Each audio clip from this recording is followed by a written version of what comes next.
রাজনীতির নামে, সেকুলার দলের নামে, বিভিন্ন দলের নামে বিভিন্ন ভাবে আমাদেরকে কখনো মেলায় নিয়ে যাচ্ছে, যাত্রায় নিয়ে যাচ্ছে, ফাংশনে নিয়ে যাচ্ছে, বলছে খেলা হবে চলো।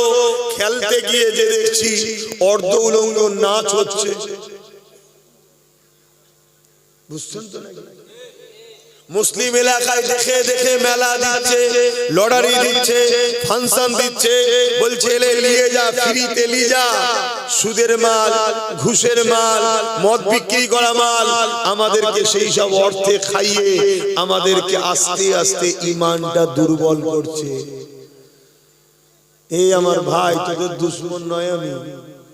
খেতে না পারো, আল্লাহ যদি তোমায় দুদিন শুকিয়ে রেখে পরীক্ষা লায়, আল্লাহর খুশির জন্য শুকিয়ে থাকতে পারবে না। কিন্তু হারাম খেয়ে কি লাভ হচ্ছে? লোভ লালসায় পড়ে কি হচ্ছে? আমাদের দুনিয়াও যাচ্ছে, আখিরাতেও যাচ্ছে। দুনিয়া আমাদের সামনে দাঁড়িয়ে কথা বলতে ভয় করত, আর আজকে দুনিয়া আমাদের ইসলাম, আমাদের কোরআনকে গাল দিচ্ছে। কেন? বুঝে নিয়েছে এ সব ভিত লড়ে গেছে, এদের ঈমান দুর্বল হয়ে গেছে।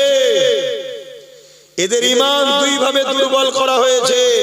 এক, এদের অন্তর থেকে নবীর প্রেম ও আদব বেরিয়ে গেছে। আর এক, এদেরকে নাচ, গান, বাজনা, যাত্রা, সিনেমা, থিয়েটার, বিভিন্ন লোভ লালসা দিয়ে এদেরকে দুর্বল করে দেওয়া হয়েছে। বলো, এই দুটো হচ্ছে না হয়নি? আমাদের দিলে নবীর সেই মহব্বত আছে যে মহব্বত সাহাবাদের ছিল। আমাদের দিলে নবীর কি সেই মহব্বত আছে যে মহব্বত সুলতানে হিন্দ গরিবে নওয়াজের ছিল। আমাদের দিলে কি নবীর সেই মহব্বত আছে যে মহব্বত বসিরহাটের বড় মাওলানা আল্লামা রুহুল আমিন সাহেবের ছিল। আমাদের দিলে কি নবীর সেই মহব্বত আছে যে মহব্বত আশিকে রাসূল জুলফিকার আলী ছোট হুজুর পীর কেবলা ছিল। তাহলে এই দিক দিয়েও দুর্বল। অপর দিক দিয়ে আমরা কি দুনিয়ায় মুখকে বেঁচে চলতে পারছি? আমরা খারাপ জায়গায় বেশি বসি, ভালো জায়গায় কতটুকু বসি? বলে এগুলো প্ল্যান চলছে আপনাদেরকে মিটাবার। আপনি এই প্ল্যানকে না বোঝেন, আপনার চোখের সামনে আগামী আপনাদের মা বোন বেটিদের ইজ্জত লুটা হবে, আপনি কিছু করতে পারবেন না, কারণ দুর্বল। আপনি দুর্বল হলে সে কিছু করতে পারে। কারো যদি প্যারালাইসিস হয়ে যায়, সে তো ভ্যালভ্যাল করে দেখবে, হাতও তুলতে পারবে না, পাও তুলতে পারবে না। তার থেকেও বড় দুর্বল হলো যদি আমাদের ঈমানটা শেষ হয়ে যায়। ঈমান আজকে শেষ করে দিবার প্ল্যান চলছে। অথচ আমার নবী পাকের সাহাবা হুজুরদের ঘরে যখন জালিমরা চক্রান্ত করে করে দুর্বল করতে চেয়েছে, আমার নবীর সাহাবা হুজুররা তাদের চক্রান্ত কিন্তু প্রতিটা পদে পদে ব্যর্থ করে দিয়েছে। জোরে বলুন সুবহানাল্লাহ। আমার নবী পাকের এক সাহাবীকে আল্লাহ নবী এক ইহুদি রাজার দেশে নিজের পক্ষ থেকে দূত হিসাবে, পিয়ন হিসাবে, খবরদাতা হিসাবে, মেসেঞ্জার হিসাবে পাঠিয়েছে। তো ইহুদি খ্রিস্টান বাদশা মুহাম্মদ সাল্লাল্লাহু আলাইহি ওয়াসাল্লামের পক্ষ থেকে যে সাহাবী যাচ্ছে, তিনার ঈমানকে দুর্বল করার জন্য প্ল্যান করছে। কি করে করা যায়? এক কাজ করো, যে রাস্তা দিয়ে হেঁটে হেঁটে আসবে, যেমন এটাতে আমি এলাম, সেই রাস্তাতে রেশমের কার্পেট বিছাও। কিসে? রেশমের। রেশম মুসলিম পুরুষদের জন্য হালাল না হারাম ব্যবহার করা? জানেন? বলবেন তো হালাল না হারাম? আর আজকে মুসলমানের ছেলে শখ করে বিয়ের সময় রেশমের কাপড় পরছে না, পরে? তুই একটা ভালো সুন্নতের কাজ করতে যাচ্ছিস, তোর কাছে রেশমটাই পছন্দ হলো? এটা তো দুনিয়ার প্ল্যান। যে জিনিসটা রাসূল হারাম করেছে ওটা উম্মতকে ঘুরিয়ে ফিরিয়ে যেমন করে করাও, তবেই তো আল্লাহ নারাজ হবে। আর আল্লাহ নারাজ হলে এরা দুনিয়ায় গোলাম হবে, পরকালে জাহান্নামী হবে।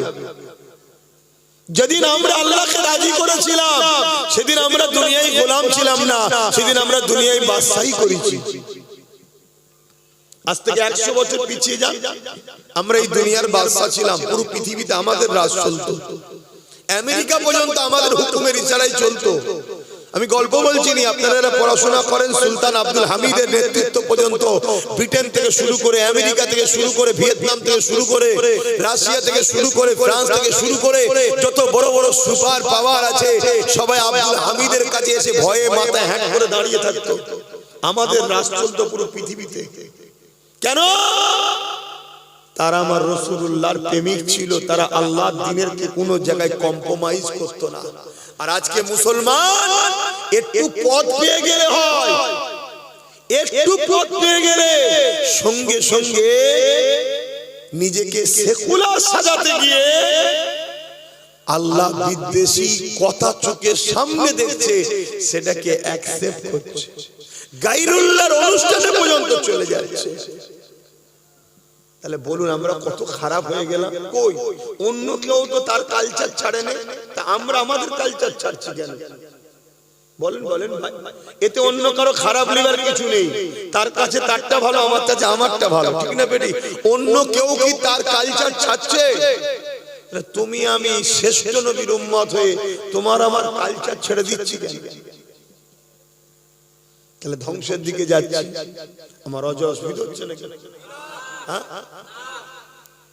বোঝেন আমার বাপজানেরা, ভাইরা, আমাদেরকে ধ্বংস করে দিতে চাইছে, আমাদেরকে মেরে দিতে চাইছে। আমাদেরকেও প্যালেস্টাইনের মতো ছেলের সামনে মাকে রেপ করবে, ভাইয়ের সামনে বোনকে রেপ করবে, এসে দম দম করে গুলি করে সব মেরে শেষ করে দেবে, ওতে বোম ফেলে মেরে ফেলবে। এরকম সব প্ল্যান চলছে আমাদেরকে মেরে ফেলা। আমি আপনাদের বাঁচাবার চেষ্টাই বুঝাচ্ছি। আমি বলছি না তুমি অন্য কারোর সঙ্গে দুশ্মনী করো, ঝগড়া করো, না না, কিচ্ছু করতে হবে না। শুধু রাসূলুল্লাহর কদমে চলে আসো, ব্যাস, আর কিছু করতে হবে না। একটাই কাজ, শুধু জিন্দেগিতে মডেল হিসেবে রাসূলকে মেনে নাও। কারবার, ব্যবসা বাণিজ্য, সংসার, অর্থনীতি, সমাজনীতি, ধর্মনীতি, মানব নীতি, রাজনীতি, পরিবার নীতি, এডুকেশন নীতি, সম্প্রীতি নীতি, মানব বন্ধন নীতি, রাষ্ট্রনীতি, শুধু রাসূল হলো মডেল। রাসূল যেভাবে সংসার করতে বলেছে করব, নবী যেভাবে ব্যবসা করতে বলেছে করব, নবী যেভাবে অমুসলিমকে ভালোবাসতে বলেছে বাসবো, নবী যেভাবে সর্বধর্মের মানুষের সঙ্গে মিশতে বলেছে, নবী যেভাবে বলেছে সেভাবে মিশবো, নবী যেভাবে রাষ্ট্রকে ভালোবাসতে বলেছে বাসবো, নবী যেভাবে রাজনীতি করতে বলেছে করব। এক কথায় রাসূল হলো মডেল। দেখো তোমাদের হাতে আবার সব আল্লাহ ফিরিয়ে দেবে, তোমাদের আল্লাহ আবার মালিক বানাবে। শুনছো ভাই? আর তুমি আমি মুখে বলছি আল্লাহ ও রাসূলের, আর সারাক্ষণ কাজ করছি আল্লাহ ও রাসূলের দুশমনের গোলামি করে। তাহলে আল্লাহর সঙ্গে ধোঁকা দেওয়া হচ্ছে না? আল্লাহ ছেড়ে দেবে? বাবেরা, নওজোয়ান তরুণেরা, আল্লাহ বাসাবা হুজুরকে পরীক্ষা নিয়েছে। ইহুদি খ্রিস্টান রাজা আমার রাসূলুল্লাহকে সাহাবাদেরকে পরীক্ষা নিবার জন্য রেশমের কাপড় বিছিয়ে দিয়েছে। আল্লাহ নবী জানিয়ে দিয়েছে উম্মতের পুরুষদের জন্য রেশমের কাপড় পরা হারাম, উম্মতের পুরুষের জন্য সোনা ব্যবহার করা হারাম।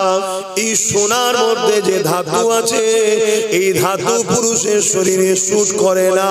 যেটা এত মারাত্মক ব্যাধি হয়, এত মারাত্মক ক্ষতি হয়, এই জন্য আল্লাহ রাসূল নিষেধ করেছে। নারী শরীরের জন্য ওটা সুটেবল, এই জন্য নারীদের ব্যবহার করা যায়। কি পুরুষের রেশম ব্যবহার করতে নাই, নারীদের জন্য চলে। কেন? পুরুষের এসে এমন একটা পোকা দিয়ে তৈরি যেটা পুরুষের শরীরের জন্য সুটেবল নয়, এই জন্য রাসূলুল্লাহ নিষেধ করেছে। এই নবী পাকের সাহাবীকে নবীর কথাকে অমান্য করাবার জন্য খ্রিস্টান বা রাস্তাতে রেশমের কাপড় বিছিয়ে দিয়েছে। এরা শুধু চায় আমরা যেন নবীর কথা অমান্য করি, এরা শুধু চায় আমরা যেন আল্লাহর বিরুদ্ধে চলে যাই, ব্যাস, এরা আর কিছু চাই না। তাতে যদি পয়সা লাগে বলো পয়সা দেবো, মাফ করবেন ভাষা শুনতে খারাপ লাগবে, যদি বাড়ি নিয়েও চাও চাও, শুধু আল্লাহ রাসূলের কথা অমান্য কর, ব্যাস, আর কিছু না। নেতা চাইবি, নেতা হবি, তোকে নেতাও বানাবে, শুনছেন তো নাকি? পদ লাগবে, এলে নিয়ে যা, শুধু আল্লাহ রাসূলের কথাকে অমান্য কর। কেন আল্লাহ ও রাসূলের কথা অমান্য যদি এই উম্মত না করে, আমি জাত পাকের কসম দিয়ে বলছি আল্লাহর, দুনিয়ায় কোন মা এমন সন্তান জন্ম দিতে পারেনি মুহাম্মদ রাসূলের উম্মতকে মিটাতে পারবে। জোরে বলুন সুবহানাল্লাহ। আল্লাহ বুঝতে পারছেন? আমাদের তো ভাবতে হবে যে কে আপন আর কে পর। আমার নওজওয়ানেরা, তরুণেরা, এ নবী পাকের প্রেমিকেরা, আল্লাহ নবীর সাহাবী যখন ওই রাস্তা দিয়ে হেঁটে যাবে, হুজুরের নজরে পড়ে গেল রেশমের কাপড় বিছানো রয়েছে।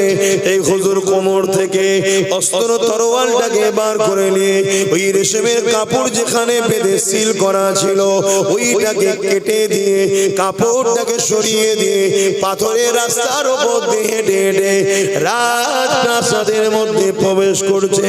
রাজা দূর থেকে দেখতে লেগেছে মুহাম্মদ রাসূলুল্লাহর গোলাম, নবী পাকের অনুসারী, নবী পাকের সাহাবী, নবী পাকের পাঠানো দূত সে রেশমের কাপড়কে সরিয়ে দিয়ে তার উপরে হাঁটলো না, সরিয়ে দিয়ে পাথরের উপর দিয়ে হাঁটতে লেগেছে, হাঁটতে লেগেছে। হেঁটে হেঁটে যখন রাজ দরবারে পৌঁছেছে, আল্লাহ নবীর সাহাবী দেখতে লেগেছে দুটো চেয়ার রয়েছে। একটা চেয়ারে রাজা নিজে বসে রয়েছে, আর একটা চেয়ার রাসূলুল্লাহ সাহাবীর জন্য রেখেছে, যে চেয়ারটা হলো সোনা দ্বারা তৈরি। কি দিয়ে তৈরি? পুরুষদের জন্য সোনা ব্যবহার করা। কিভাবে সরাচ্ছে দেখছেন আমাদেরকে? কার মাথায় যাবে বলেন? আল্লাহ নবী সাহাবী চেয়ারকে সরিয়ে দিলেন, দিয়ে বললেন অন্য যদি কোনো কাঠের থাকে লিয়া শোনাই নিচেই বসছি। এই দৃশ্য দেখে খ্রিস্টান বাদশা জিজ্ঞাসা করতে লেগেছে, কেন আপনি আমার সুন্দর তৈরি করা রাস্তা আপনার জন্য ওটাকে সরিয়ে দিলেন, আর কেন আপনি সোনার সিংহাসনে বসবেন না? সবই জানে, তারপরে জিজ্ঞাসা করতে লেগেছে। আল্লাহ নবী সাহাবী বলেছিলেন, হে খ্রিস্টান বাদশা, আমার রাসূলুল্লাহ দিনে রেশমের কাপড় পুরুষদের জন্য ব্যবহার করা হারাম এবং সোনা পুরুষদের জন্য ব্যবহার করা হারাম। আমার রাসূলুল্লাহ একটা কথা, একটা হুকুম আমাদের জানের থেকেও অনেক বেশি দামি মাইনে রাখে।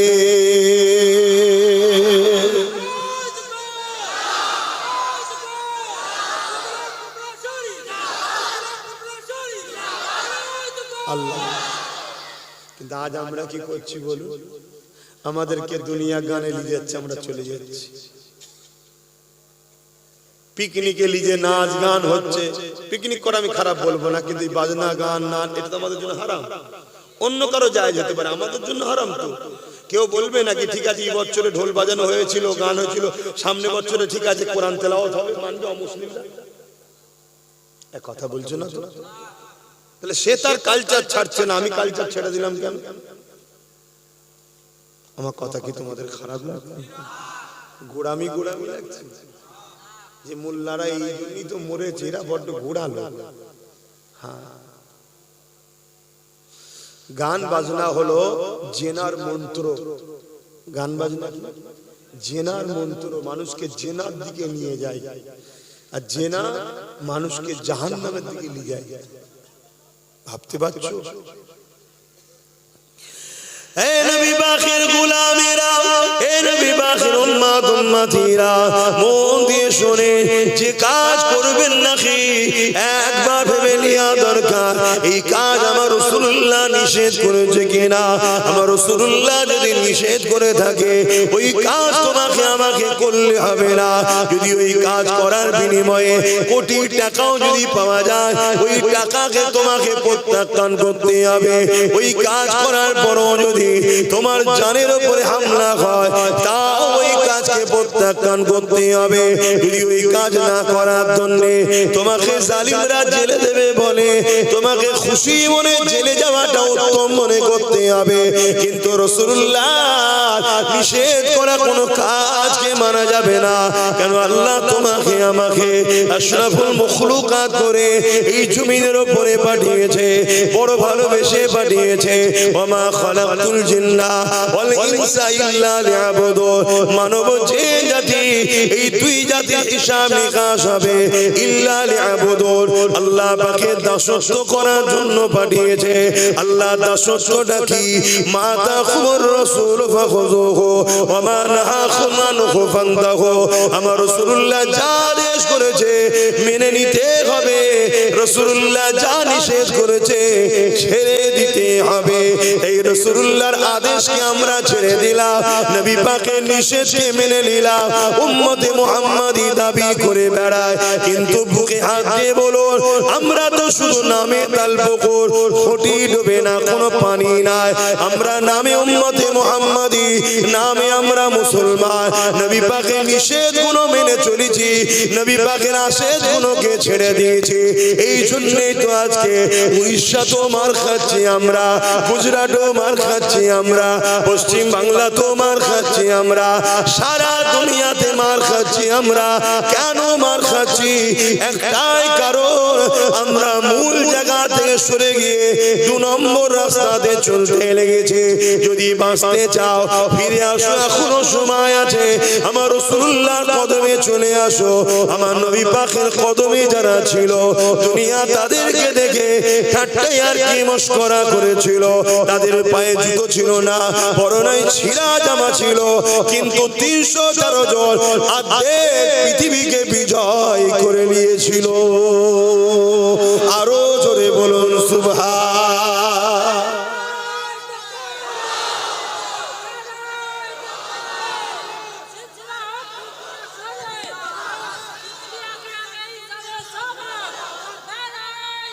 আল্লাহ, মন দিয়ে শোনো আমার ভাই, যারা দাঁড়িয়ে আছে আর একবার বিছখানে বলছি, বসার হুকুম নবী দিয়েছে, কিন্তু তোমাদের ঘরে শয়তান পিছন থেকে টেনে রেখেছে বসবি না। কেন? বসলে নবীর একটা হুকুম মানা হবে, টেনে রেখে দিয়েছে।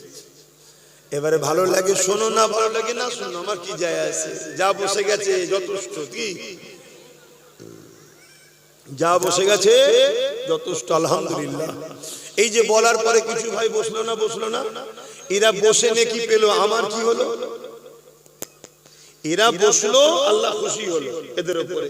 উলামা ভাইরা আছে, কোরআনের মাহফিলে বসলে আল্লাহ রাজি হয়, খুশি হয়ে যায়, নেকি হয়। তা আমার কি হলো? এই যে ভালো কথাটা প্রচার করলাম, আপনি যেমন নেকি পেলেন, আমার প্রচার করার দরুন আমিও সেম নেকি পেয়ে গেলাম। জোরে বলুন সুবহান। আপনার থেকে কেটে দেবে না, আপনারটা আপনি পাবেন। আর আমি বললাম বলে শুনলেন ভালো কথাটা, এই বলার দরুন আমি নেকি পেয়ে গেলাম। তাহলে আপনাদেরও তো উচিত তো ভালো কথা বলা। তা ভালো কথা শুনে যদি আপনার ছেলে মানে, তাহলে আপনার ছেলে মানার জন্য নেকি পাবেন। আপনি বাপ বলেছেন, আপনি নেকি পাবেন। আপনি বলার ধরুন ভালো কথা, আপনার স্ত্রী আপনার কথা শুনলো, ভালো কাজ শোনার জন্য সে নেকি পাবে, আপনি স্বামীও নেকি পাবে। স্ত্রী স্বামীকে ভালোবাসায় বোঝালেন যে আপনি নামাজ কাজা করছেন কেন? আল্লাহ আপনাকে কত সুস্থ রেখেছে, ভালো রেখেছে, জন চেহারা না, ইনকাম হচ্ছে, আল্লাহ খাওয়াচ্ছে, নামাজ পড়েন, হজের বেলা ওঠেন, আরামে ঘুমোলেন। আপনার কথা শুনে ধরুন আপনার স্বামী যে নামাজ পড়লো, নামাজ পড়ে যে নেকি পাবে, আপনি তাকে ভালো রাস্তা দেখালেন, আপনিও নেকি পাবেন। জোরে বলুন সুবহানাল্লাহ। এজন্য সবার উচিত একে অপরকে ভালো কথা বলা, কিন্তু বলার জায়গায় বলতে হবে। আপনি যদি ইমামের দায়িত্ব জায়গায় দাঁড়িয়ে বলেন, তাহলে আবার অন্যায় হবে। ইমামের কাজ পুরো মুসল্লিকে বলা। কথা বললেন? ইমাম 2 ধরনের, জানেন তো নাকি? একটা ইমামে সুকরা, একটা ইমামে কুবরা। একটা বড় ইমাম, একটা ছোট ইমাম। মসজিদের যে ইমাম, এটা ইমামে সুকরা। ওই মহল্লার ওই মুসল্লিদের জন্য ইমামকে কিয়ামতের দিন ধরবে। এটা শুনে রাখেন। ওই মহল্লার ওই মুসল্লি যদি ভুল করে, অন্যায় করে, ইমাম যদি না বলে, বলার পরে শুনে নেই, ইমামকে আল্লাহ ছেড়ে দেবে। কিন্তু অন্যায় হচ্ছে ইমাম বলেনি, ওই মুসল্লি অন্যায়, ওই মহল্লা অন্যায় করার দরুন ইমামকে আল্লাহ কিয়ামতের দিন ধরবে। আমি আব্বাস সিদ্দিকী আমারটাও বলে দিই না, ইমাম সাহেবরা মনে দুঃখ করবে। তা আমাদের সিলসিলার ভক্ত মুরিদ কোটি কোটি আছে, কেউ অন্যায় করছে ভক্ত মুরিদ অনুসারী, আমি যদি না বলি কিয়ামত দিন আল্লাহ আমাকেও ধরবে, এটা অন্যায় রে বাবা করিসনি। এবার আমি বলার পরে অন্যায় করছে, আমায় ছেড়ে দেবে, তাকে ধরবে, কিন্তু আমায় বলতে হবে। কিছু বুঝছেন তো নাকি? হ্যাঁ, কিন্তু আজ ইমামদের তো বলারও জায়গা নেই। বললি হয়তো পরের দিন বলবে বুঝকা বুঝকি বাঁধো, ঘরে চলে যাও। কে সে বেচারীরাও বড় জ্বালায় আছে। তো যাই হোক, এই জন্য আমি বললাম বসেন। বলার পরে দেখলাম প্রচুর ভাই বসে গেল যারা দাঁড়িয়েছিল। তো ওরা বসে যে নেকিটা পেল, আমি বলার দরুন যে কথাটা শুনলো তো ভালো কাজ, এটা প্রচার করলাম, আমি সেম নেকি পেলাম। জোরে বলুন সুবহানাল্লাহ। দরুদ শরীফ আল্লাহুম্মা সাল্লি আলা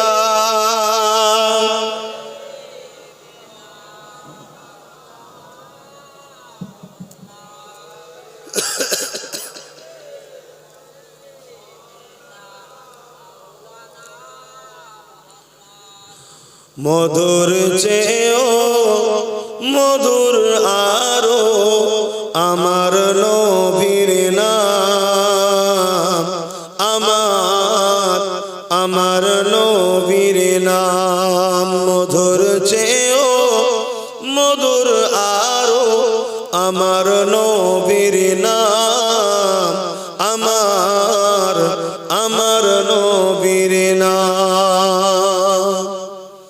ওই নামেরই মধু পিয়ে দোয়েল কোয়েল বেড়ায় গে, ওই নামেরই মধু পিয়ে দোয়েল কোয়েল বেড়ায় গে।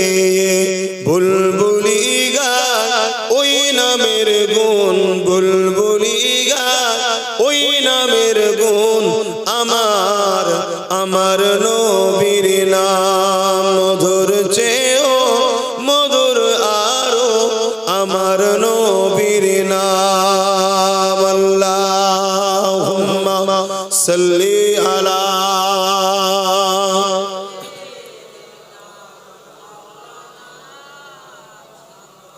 ওয়ালা আলি।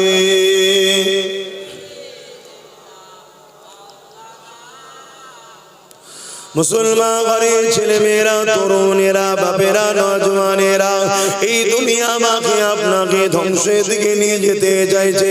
এই দুনিয়ায় দুটো দল রয়েছে, একটা রহমানের দল, একটা ইবলিস শয়তানের দল। ইবলিস শয়তানের দলের লোকেরা সর্বসময় চায় রহমানের দলের লোককে আল্লাহ থেকে রাসূল থেকে সরিয়ে ইবলিসের দলে নিয়ে যাবার চেষ্টা করবে। আপনাদেরকে বলে দিয়ে যায় কাজ করবেন কিনা একবার মনে রাখতে হবে। এই কাজ করলে আল্লাহ নারাজ হবে নাকি, বেজার হবে নাকি? যদি আল্লাহ ও রাসূল নারাজ হয়ে যায়, ওই কাজ আমাকে আপনাকে করলে হবে না। কেন এই জিন্দেগিটা আল্লাহ দিয়েছে, তোমাকে আমাকে দুটো চোখ আল্লাহ দিয়েছে, তোমাকে আমাকে দুটো কান আল্লাহ দিয়েছে, তোমাকে আমাকে দুটো পা আল্লাহ দিয়েছে, তোমাকে আমাকে আশরাফুল মাখলুকাত আল্লাহ পাক বানিয়েছে। যদি জীব জন্তু আল্লাহ বানাতো, এই দুনিয়া তোমাকে আমাকে অবহেলা করতো, এই দুনিয়া তোমাকে আমাকে খাটাতো, এই দুনিয়া তোমাকে আমাকে মারতো, এই দুনিয়া তোমাকে আমাকে জুলুম করতো। এ যুবকেরা, তরুণেরা, আল্লাহ তোমাকে আমাকে আশরাফুল মাখলুকাত করেছে। এই তোমার আমার বাবা দরকার, আল্লাহ পাক নারাজ হয়ে যাবে এমন কাজ করব না, নবী পাক নারাজ হয়ে যাবে এমন কাজ করব না। তারপরে কখনো যদি হয়েও যায়, সঙ্গে সঙ্গে তওবা করো, তওবা করো। কেন তওবাকারীকে আমার আল্লাহ ভালোবেসে ক্ষমা মাফ করে দেয়।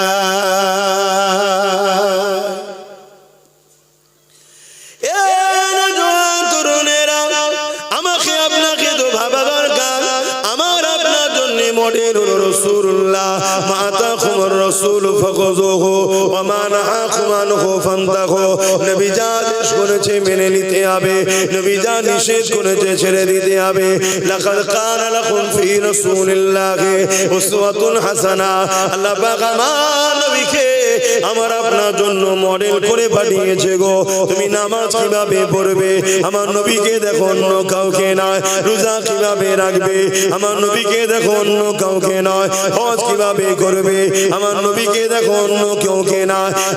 এক কথায় তোমার ধর্মনীতি আমার রাসূলকে দেখে, তোমার সমাজ নীতি আমার রাসূলুল্লাহকে দেখে, তোমার পরিবার নীতি আমার রাসূলুল্লাহকে দেখে, তোমার আত্মীয়তা নীতি আমার রাসূলুল্লাহকে দেখে, তোমার প্রতিবেশী নীতি আমার রাসূলুল্লাহকে দেখে, তোমার রাজনীতি আমার রাসূলুল্লাহকে দেখে, আমার রাসূল পাক সাল্লাল্লাহু আলাইহি ওয়াসাল্লাম তিনি জানিয়ে দিয়েছে যে রাজনীতি নেতাটা ইনসাফ পরায়ণ হবে, মানুষের উপরে জুলুম করবে না, মানুষকে হক দেবে, মানুষকে ভালোবাসবে, মানুষের উপরে ইনসাফ করবে, আল্লাহ নবী জানিয়ে দিলেন ওই নেতাকে আল্লাহ কিয়ামতের দিনে আরশে আজিমের ছায়া দেবে।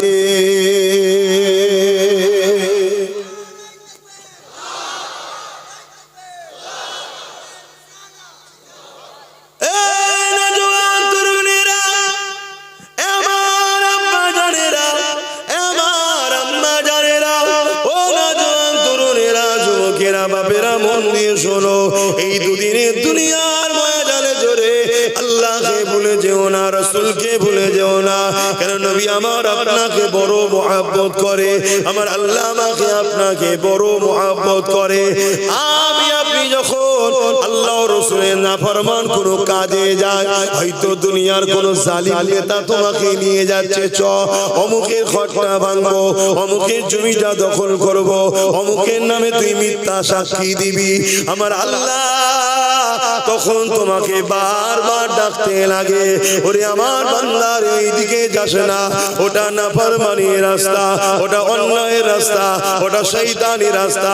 কারোর উপরে মিথ্যা ইলজাম দিতে নাই, কারোর উপরে জুলুম করতে নাই, কাউকে আঘাত করতে নাই।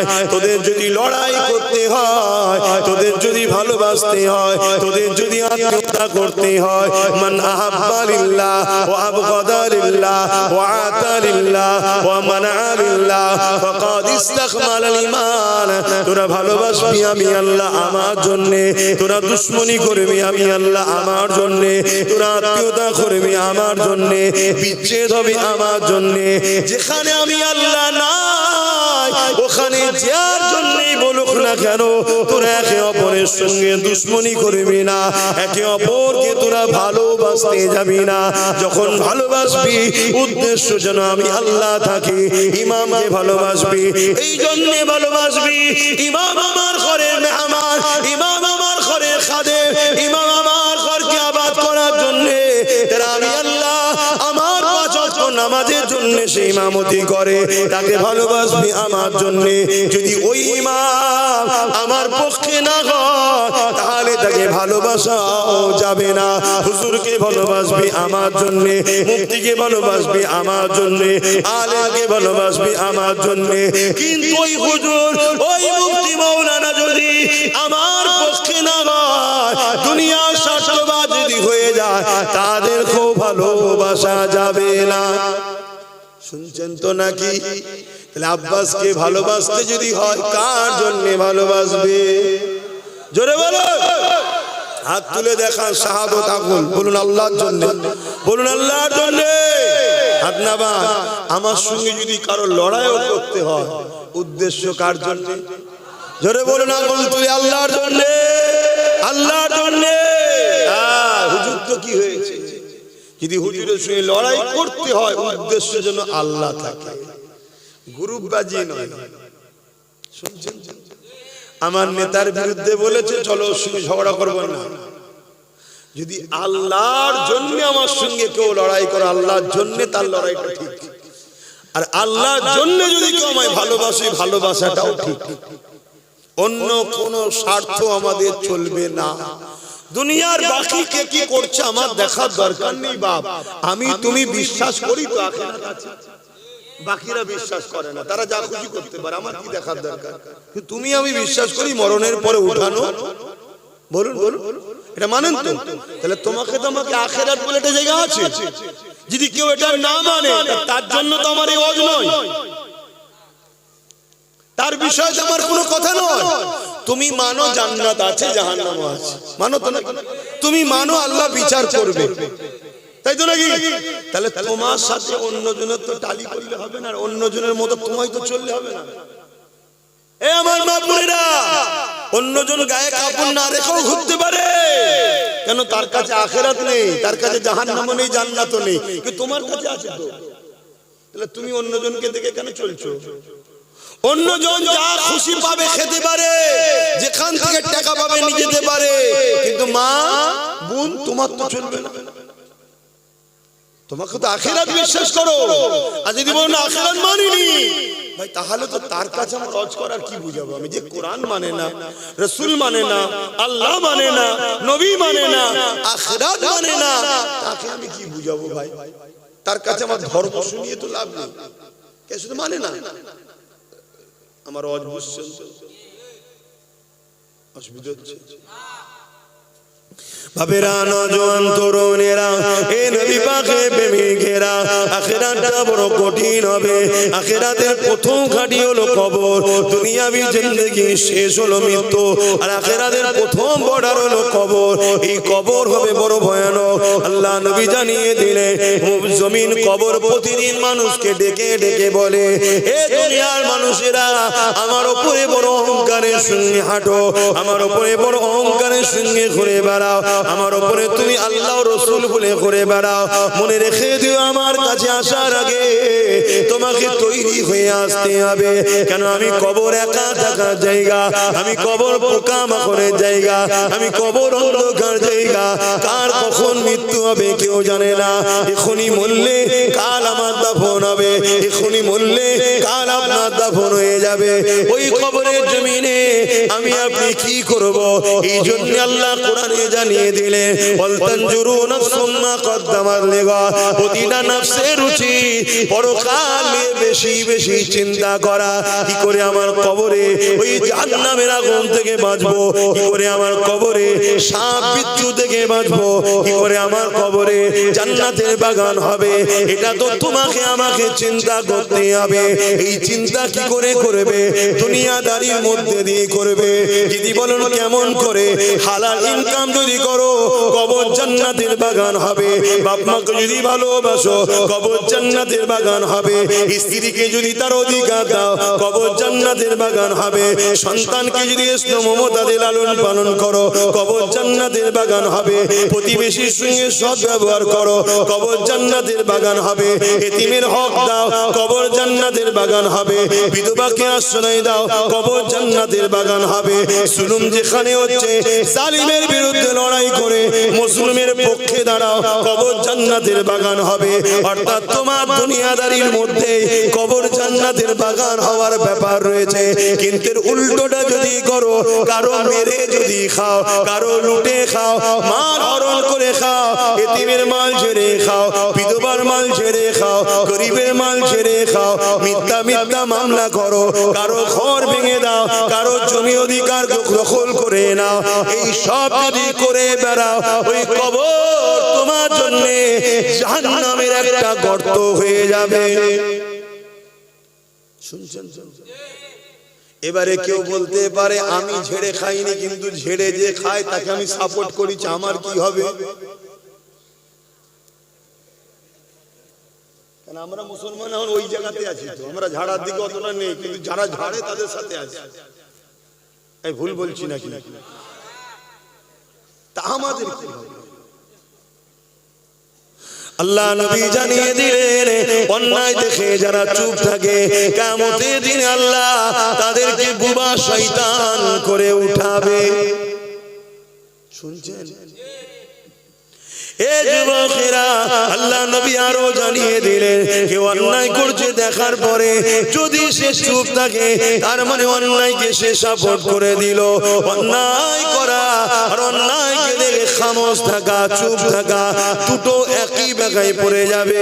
এ যুবকেরা, তরুণেরা, হযরতে লূত আলাইহিস সালামকে আল্লাহ পাক জানিয়ে দিলেন, ও হযরত নবী লূত আলাইহিস সালাম, আমি আল্লাহ ৮০,০০০ লোককে মারবো, তার মধ্যে থেকে 40,000 লোক হবে ভালো, 40,000 লোক হলো খারাপ। হযরতে নবী লূত আলাইহিস সালাম আল্লাহ পাককে বলতে লাগলেন, ও রব্বি আল্লাহ, খারাপ লোক কোন অন্যায় করেছে, নাফরমানি করেছে, জুলুম করেছে, আপনি তাদেরকে মারবেন, কিন্তু ভালো লোকজনকে আপনি কেন মারবেন? আমার আল্লাহ বা জানিয়ে দিলেন, ও হযরত নবী লূত আলাইহিস সালাম, খারাপ লোকগুলো যখন খারাপ কাজ অন্যায় করে, ভালো লোকগুলো তাদেরকে বাধা কেন দেয়নি?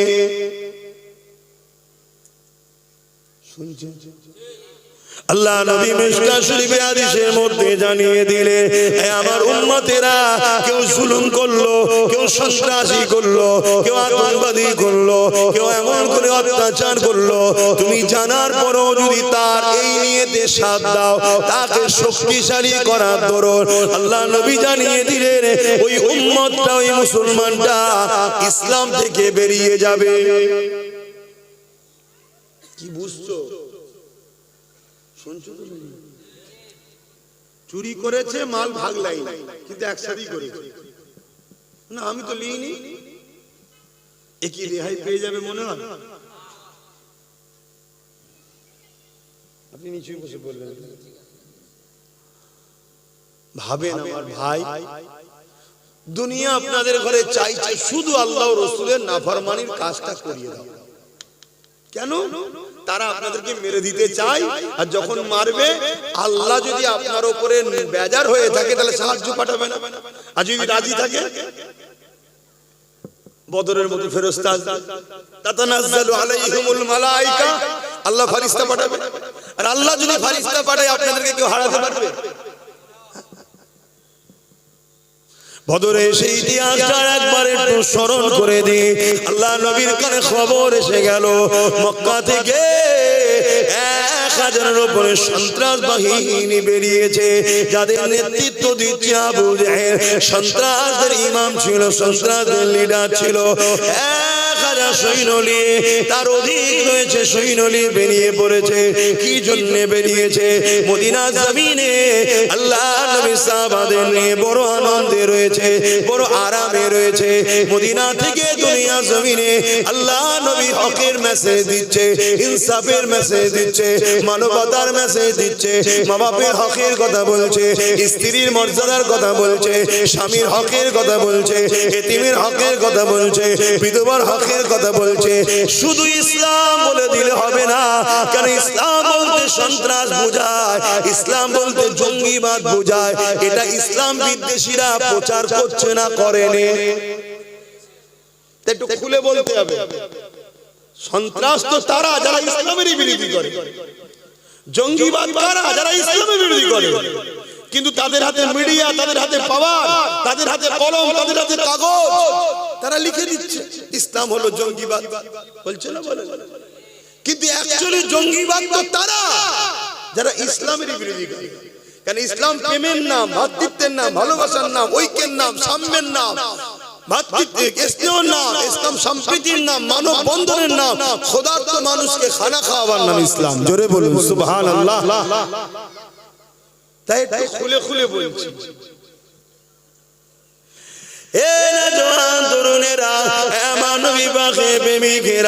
আল্লাহ নবীর কানে যখন এই খবরটা চলে গেল, আল্লাহ নবী মদিনা নবী শরীফে এসে চোখ ভরা পানি নিয়ে সাহাবাদের কাছে হাজির হলেন।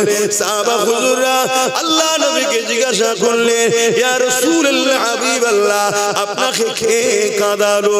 কি জন্য আপনি কাঁদছেন? হুজুর, আমরা কি জানতে পারি?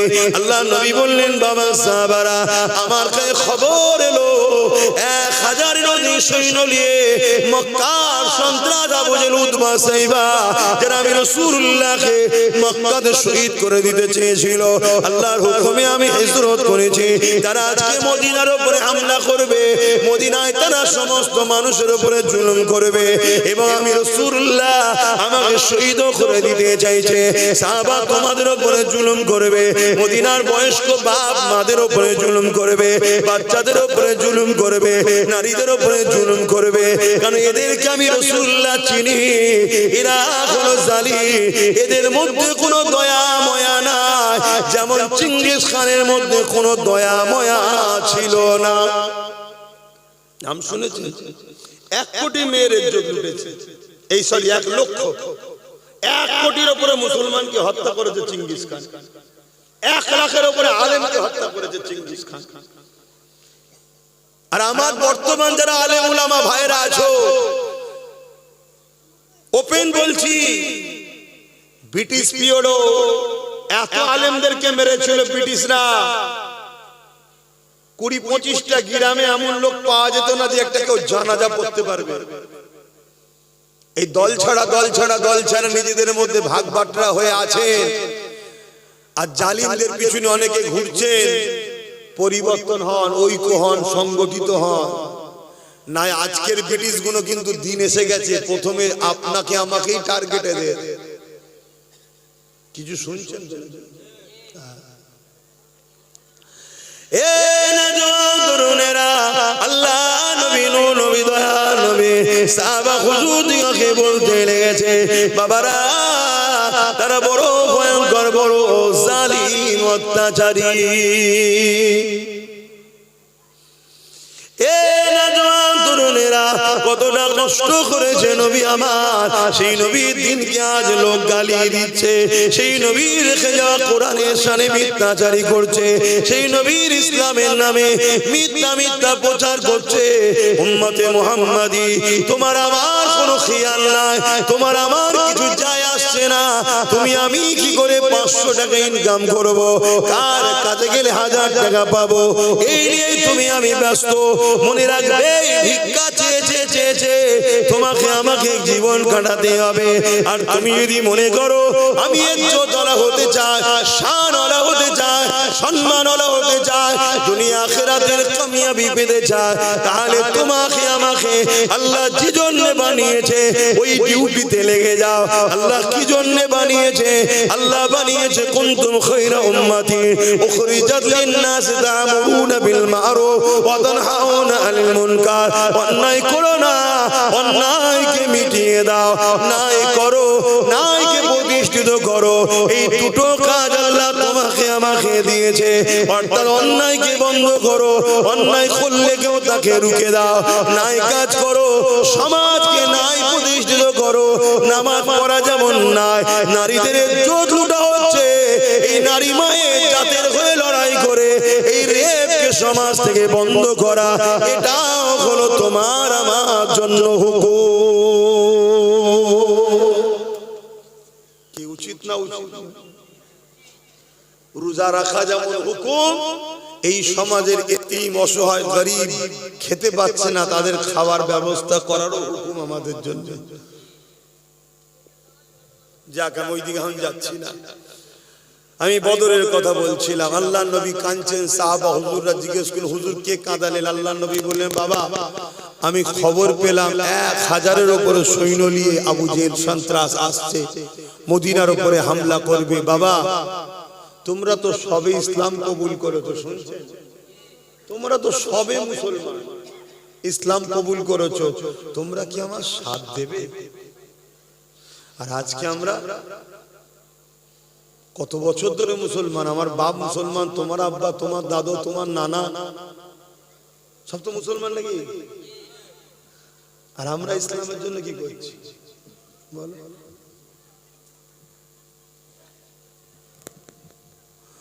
আল্লাহ নবী যখন এই কথাটা বললেন, সাহাবা হুজুররা বলতে লাগলেন, আনসারী মুহাজিরিন সাহাবাদের মধ্যে থেকে হযরত আবু বকর সিদ্দিক, পুরপুরা আবু বকর সিদ্দিক, দাদা হুজুরের বংশের মুরব্বি, রাসূলুল্লাহ শ্বশুর হযরত আবু বকর সিদ্দিক, তিনি উঠে দাঁড়িয়ে বললেন, আল্লাহ নবীকে সালাম দিয়ে বলতে লাগলেন, ইয়া রাসূলুল্লাহ হাবিবাল্লাহ, হুজুর আপনি চিন্তা করবেন না, হুজুর আপনি মন খারাপ করবেন না, আমি আনসারী মুহাজিরিনদের তরফ থেকে আমি আবু বকর জানিয়ে দিলাম, আমরা আপনাকে ছেড়ে শুনে যাব না। ইয়া রাসূলুল্লাহ হাবিবাল্লাহ, আমরা মুসা নবীর উম্মতের মতো নয়। মুসা নবীর উম্মতেরা মুসা নবীকে বলেছিল ফিরাউনের বিরুদ্ধে আপনি আর আল্লাহ লড়ুন, আমরা নাই, আমরা নাই। হযরত আবু বকর সিদ্দিক বললেন, ইয়া রাসূলুল্লাহ, হাবিবাল্লাহ, ওই রকম আমরা বলবো না, আমরা আপনাকে ছেড়ে যাব না। মানুষে মানুষকে কেন ভয় করব? ইয়া রাসূলুল্লাহ, হাবিবাল্লাহ, ইজাজতটা শুধু দিন, আমরা আমাদের জান আপনার জন্য কুরবান করে দিতে পিছপা হব না। আজকে উম্মতকে জিজ্ঞেস করছি, আজকেও যদি নবীর দিনকে কেউ মিটাতে চায়, আপনারা সেই নবীর বংশের আওলাদ যদি ডাক দিই চলো লড়তে হবে, আপনারাও বলবেন না তো মুসা নবীর উম্মতদের মতো? সাথ দেবেন আমার দেবীর দিনের স্বার্থে দেবেন? যদি দিতে পারেন তো আলহামদুলিল্লাহ, আমার জন্য তো আর দিচ্ছেন না, দিচ্ছেন রাসূলের দিনের জন্য। এ নওজোয়ান তরুণেরা, আমার আব্বা জানেরা, আমার আম্মা জানেরা, আমার ভাইরা, নওজোয়ান তরুণেরা, মন দিয়ে শোনেন। আল্লাহ নবী বড় খুশি হয়ে গেলেন। মুহাজিরিন সাহাবাদের পক্ষ থেকে আবু বকর সিদ্দিক হুজুরের কথা শুনে, কিন্তু এমন করে আনসারী সাহাবাদের পক্ষ থেকে কোনো খবর আসছে না। আল্লাহ নবী আবার বললেন, আমার আনসারী সাহাবারা, বাবারা, আপনারা কি বলতে লেগেছে? ওই সময় আনসারী সাহাবাদের মধ্যে থেকে একজন সাহাবী দাঁড়িয়ে গেলেন, দাঁড়িয়ে গিয়ে বলতে লাগলেন, ইয়া রাসূলুল্লাহ, হাবিবাল্লাহ, আমরা আনসারী সাহাবাদের পক্ষ থেকে যেদিন আপনি মক্কা থেকে মদিনায় এসেছিলেন, আপনাকে পেয়ে আমরা আকাশের চাঁদ পাওয়ার থেকেও অনেক বেশি খুশি হয়েছিলাম।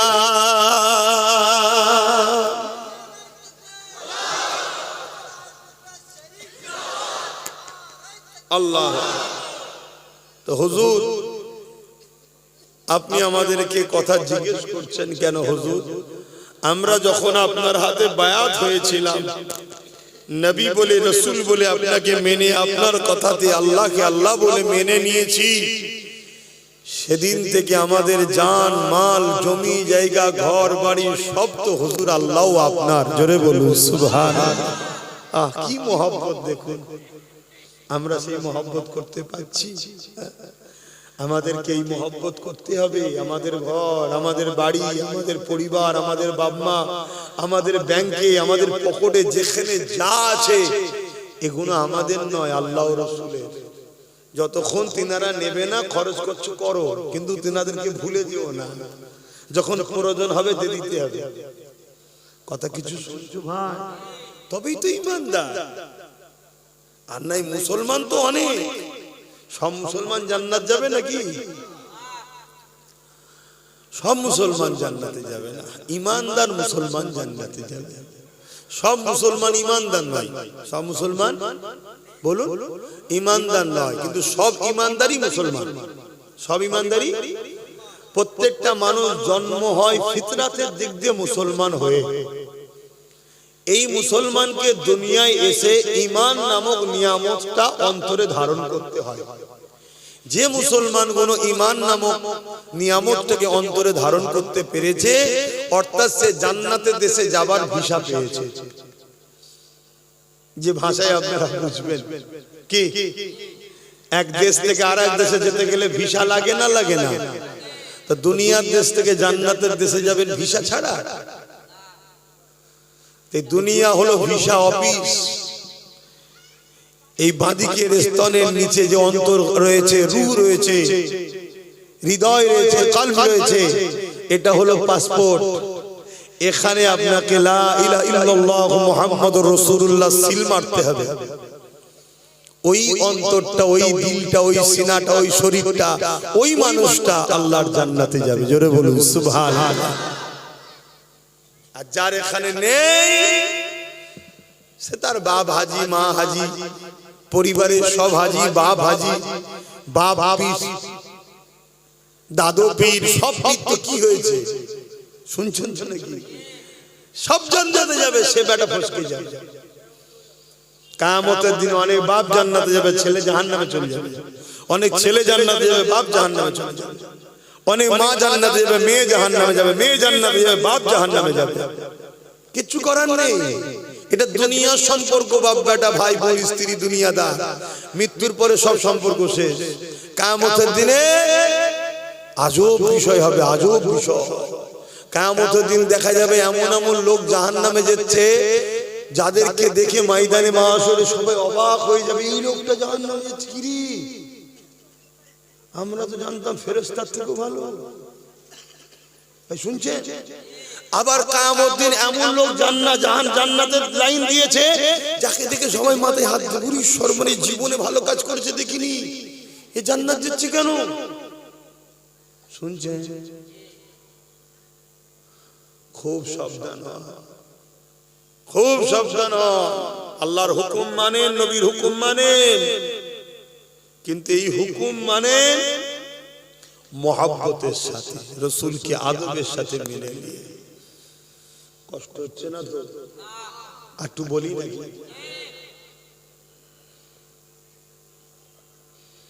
দরুদ শরীফ আল্লাহুম্মা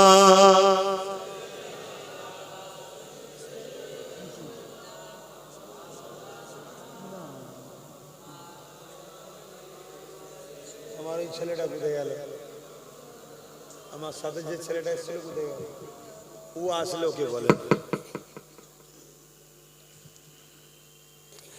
मेरी उल्फत मदीने में यूं ही नहीं, मेरे आका का रोज़ा मदीने में है। आरो जोरे बोलूं सुभान। मेरी उल्फत मदीने से यूं ही नहीं, मेरे आका का रोज़ा मदीने में है। मैं मदीने की जानिब न कैसे खींचूं, मैं मदीने की जानिब न कैसे खींचूं, मेरा दीनो दुनिया मदीने में है। সবকিছু তো রাসূল, তাই তো নাকি? এইটা যে করতে পেরেছে সে দুনিয়া আখিরাতের কামিয়াবি পেয়েছে, আর এটা যে করতে পারেনি সে দুনিয়াতেও শেষ, আখিরাতেও শেষ। अर्श आजीम पे जिसका बड़ी शान है,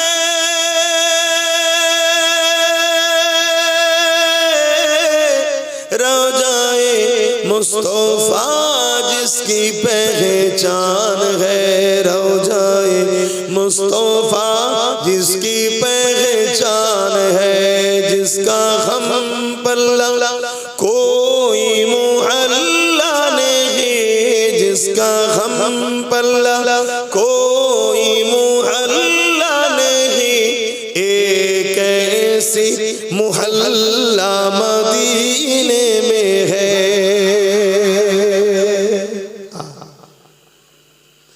ये शहर मुस्तफा है, मदीना करीम है।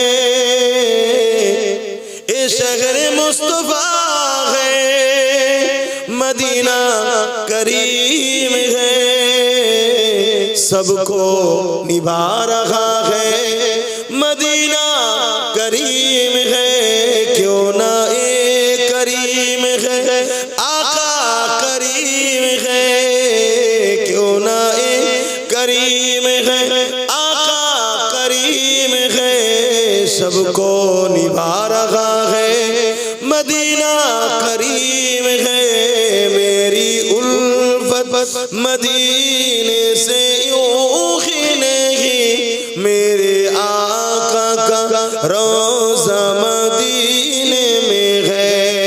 मैं मदीने की जानिब न कैसे खींचूं, मैं मदीने की जानिब न कैसे खींचूं, मेरा दीनो